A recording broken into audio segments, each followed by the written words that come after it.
A new report by a human rights group claims that despite a 4-month coronavirus lockdown, Christians in India are facing an uptick in religiously motivated persecution.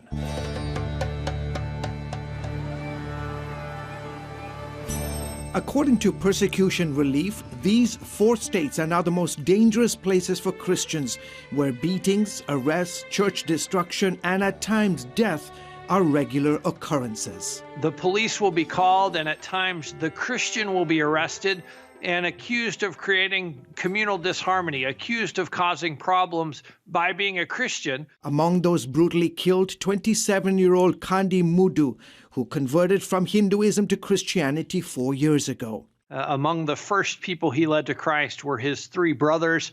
That started the pressure in his village. On June 7th, half a dozen radical Hindu men armed with sharp weapons and homemade guns dragged Mudu out of his home, severely beat him, then slit his throat. And even when the Hindu mob came to get him, and knowing that his life could be about to end, the last thing he said to his wife as he was led away was, "Honey, I want you to stay strong in your faith. Even if they kill me, you remain firm in your faith in Christ." Persecution Relief says Mudu's case was among 293 incidents of anti-Christian persecution in just the first 6 months of this year, a 40% jump compared to the same time last year. Seeing the ways in which attacks on those communities have continued has been part of the reason why we see the concern raised by Open Doors and by many across the world in terms of what's happening for religious freedom in India. Over the past 7 years, India has gone from number 31 to number 10 on Open Doors' World Watch list of the most dangerous places in the world to be a Christian. The majority of attacks happening under the Hindu-led BJP government of Narendra Modi.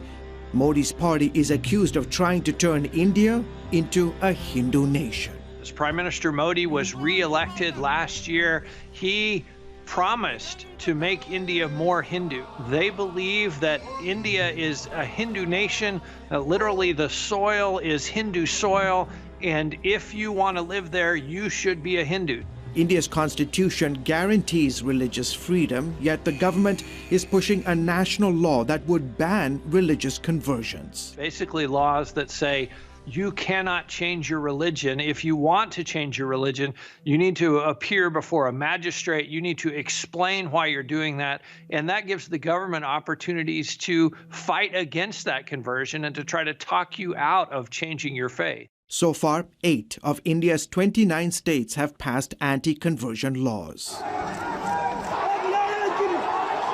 And it's not just Christians. Muslims are also coming under pressure. We see a number of efforts that have been undertaken that particularly target Muslims, including last year the passage of a Citizenship Amendment Act, which made it a lot easier for everyone other than Muslims to try and obtain a path to citizenship.